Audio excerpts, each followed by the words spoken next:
Bienvenue à un nouveau numéro de la revue d'actu en ce 6 août 2022 que nous entamons avec l'actualité qui domine cette semaine, la célébration de la 62e anniversaire de l'indépendance du Niger, célébrée ce 3 août à Tillabéri. Un important message à la nation a été fait par le chef de l'État la veille de cette célébration depuis Tillabéri. L'Indépendant Plus, numéro 312 du 4 août 2022, page 2, message à la nation du président de la République Mohamed Bazoum à l'occasion de la 62e anniversaire de l'indépendance du Niger. Notre unité et notre solidarité seront notre immunité vis-à-vis de nos deux grands ennemis que sont le terrorisme et la pauvreté. Sur l'hebdomadaire, dans son adresse à la nation, à la veille du 3 août 2022, date commémorative du 62e anniversaire de l'accession du Niger à la souveraineté internationale, le président de la République Mohamed Bazoum a mis sur la table des défis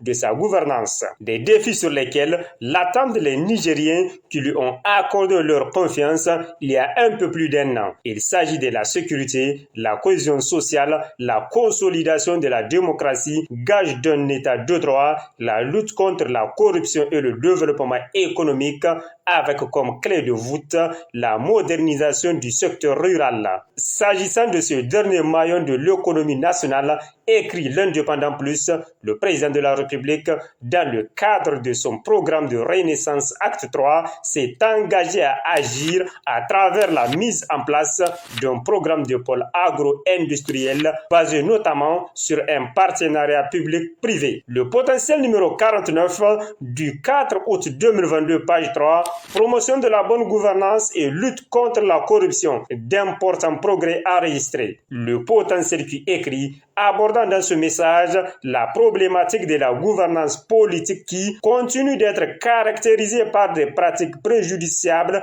à la crédibilité de l'État, mettant ainsi à rude épreuve la construction de l'État de droit avec le risque d'ébranler dangereusement les fondements de notre démocratie, basés notamment sur les socles de justice sociale, de la solidarité nationale et de l'attachement au caractère sacré des biens publics.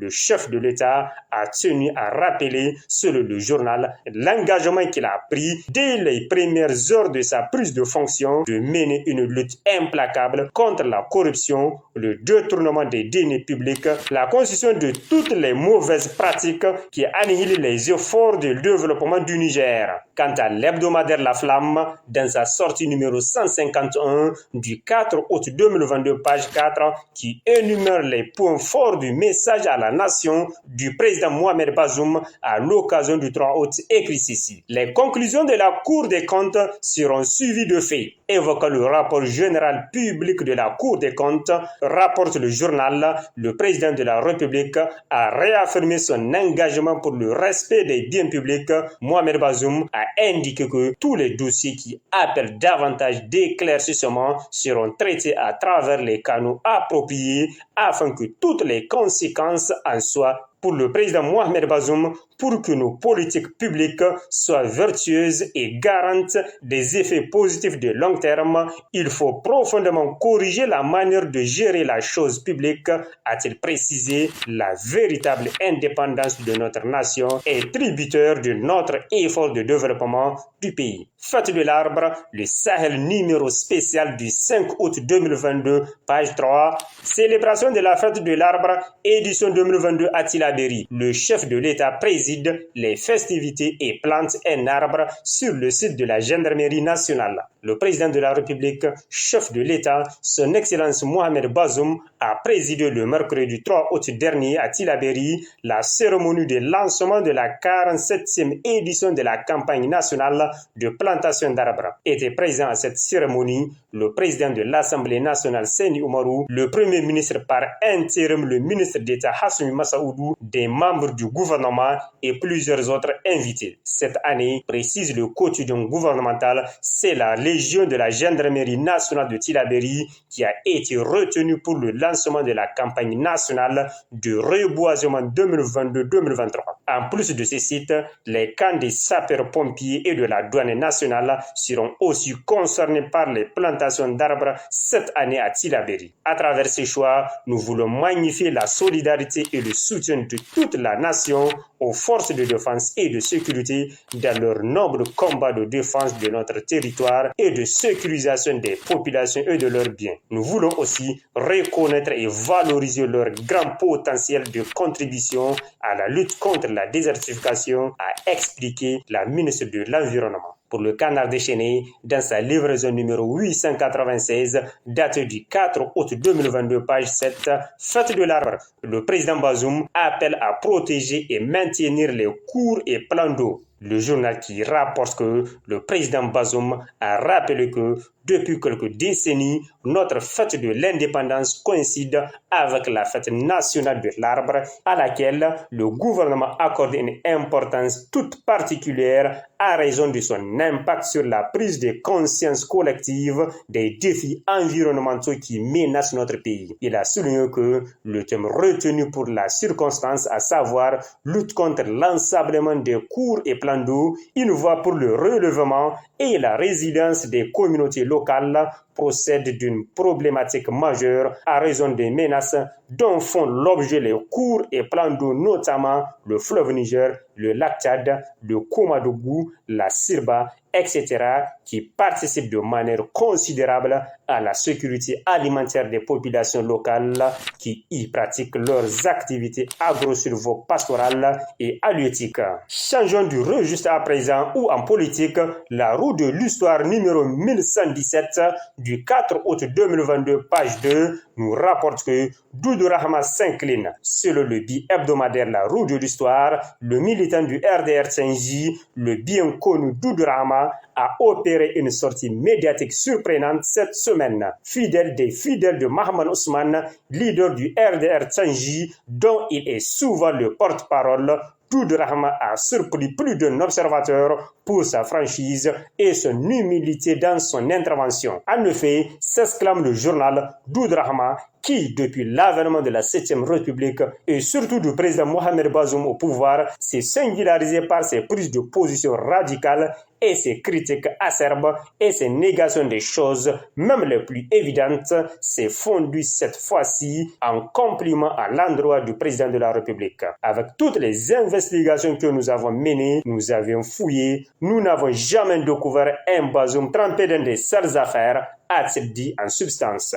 C'est un homme plein de qualités, vertueux, honnête, devrait-il reconnaître. Poursuivant dans la logique de Mahaman Ousmane, qui a déclaré avoir pris acte de la décision de la Cour de justice de la CEDEAO, Doudou Rahma de réitérer cette position et d'expliquer à l'opinion la position qui a été toujours la leur, celle du respect de la légalité et des voies pacifiques de règlement de conflits. Nous ne souhaitons pas l'anarchie et le chaos pour le Niger. Nous devons prier pour que le Niger vive en paix, devait-il conclure, estimant que la parenthèse de la contestation électorale est fermée de leur côté. C'est dire que Doudou Rahma, réaliste et humble, s'incline devant la décision qui a tranché définitivement le contentieux qui oppose l'État du Niger au candidat Mahaman Ousmane. Mieux, à l'entendre, le porte-parole de Mahaman Ousmane semble s'inscrire dans une logique d'opposition constructive qui doit amener sa pierre dans la construction de l'édifice. Société, hausse du prix du litre du gasoil à la pompe au Niger. Un choix douloureux mais raisonné, titre l'hebdomadaire nigérien Le Hérisson, numéro 323 du 3 août 2022, page 4. À la date du 31 août 2022, souligne le journal, le Niger est le pays de la sous-région ouest africaine à appliquer des prix les plus bas à la pompe pour les hydrocarbures. Pourtant, il est loin d'être le plus grand producteur de pétrole dans cet espace. À compter du 1er août 2022, à raison d'un contexte international plus difficile pour cette matière première, il a décidé de revoir à la hausse les prix du litre du gasoil à la pompe. Un choix douloureux mais raisonné selon le journal. Le journal qui poursuit avec des explications claires et précises. 1. Le contexte international marqué par la flambée des prix d'hydrocarbures impacté par la guerre en Ukraine. 2. En quoi ce contexte a-t-il impacté le marché nigérien des hydrocarbures? Avec une production de 20 000 barils de jour, le Niger est encore un petit poussin au sein de l'OPEP, Organisation des pays exportateurs du pétrole, à comparer aux pays qui font des millions de barils jour.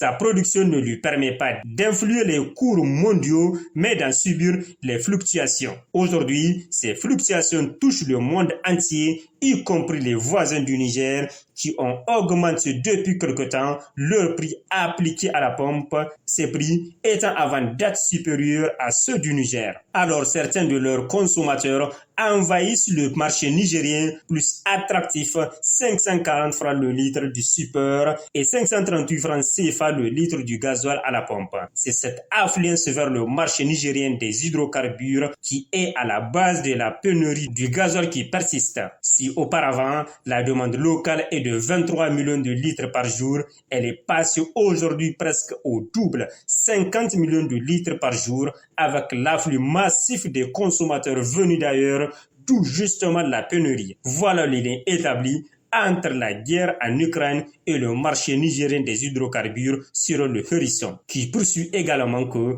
notre pétrole, loin d'être du sable à ramasser par terre, afin de tirer les choses au clair, il est nécessaire de rappeler que c'est le géant chinois, à savoir la China National Petroleum Corporation, qui exploite le brut nigérien. Elle le revend à la société de raffinage de Zender Soraz, qui à son tour le raffine et le commercialise en étroit partenariat avec la société nigérienne des produits pétroliers Sonidep. Notre pétrole, comme nous aimons le chanter, est loin d'être du sable à ramasser par terre. 3. Un choix douloureux qui ne concerne pas que le Niger. La crise de l'énergie affecte tous les pays du monde, même les plus grands producteurs et exportateurs à l'image de l'Arabie Saoudite. Et partout, les prix des hydrocarbures ont été revus à la hausse, bien avant cette augmentation du prix du litre de gasoil à la pompe au Niger. À titre de comparaison, zoomons sur les prix des hydrocarbures dans quelques pays, notamment les pays de la sous-région ouest africaine, comparé à la moyenne mondiale à la date du 25 juillet 2022, c'est-à-dire avant la hausse du prix du litre du gasoil au Niger. À l'analyse de ce tableau, on remarque à la date du 25 juillet 2022, les prix appliqués au Niger sont les plus bas, aussi bien pour l'essence que pour le gasoil, à l'exception du Nigeria pour l'essence. Pour le gasoil, le prix du litre à la pompe appliqué au Niger est bas comparé à des pays plus producteurs du pétrole, à l'instar de la Côte d'Ivoire, du Ghana et du Nigeria. Terminons le présent numéro de la revue d'actu avec le quotidien Mouria, la voix du Niger, numéro 159 du jeudi 4 août 2022, page 14, avec sa chronique sahélienne titrée « Au nom du peuple ». S'il est un phénomène qui mérite au plus haut point moi, qui ne me fâche presque jamais, c'est la prise de parole publique et légitime. Le journal se demande,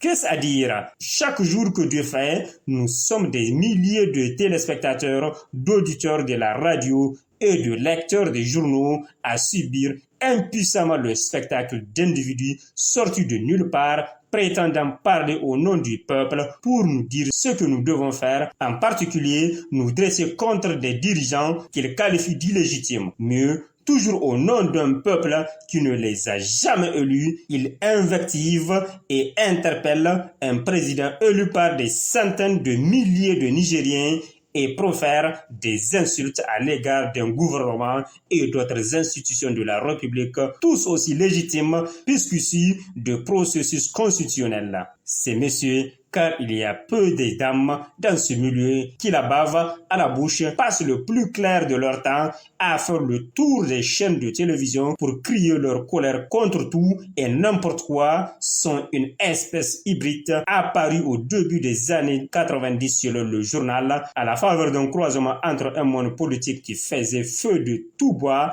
et des organisations de la société civile opportunistes et prébandiers. Mouria qui poursuit en écrivant que dans un système normal, ces deux domaines devraient être nettement séparés. Mais au Niger, où durant les 30 dernières années, les gouvernements n'ont pas brillé par une forte application de la loi, ils se sont imbriqués et alimentés, abandonnant leur vocation primaire qui est justement une surveillance indépendante du jeu politique et la promotion de la citoyenneté. Les organisations de la société civile se sont mises au service des appareils politiques partisans, percevant l'intérêt qu'il y a à avoir plusieurs cordes à leur arc, les partis politiques ont lancé avec succès les OPA sur les organisations de la société civile. Ils en ont même créé de nouvelles tout à leur ordre. Au revoir et à la semaine prochaine, Inch'Allah.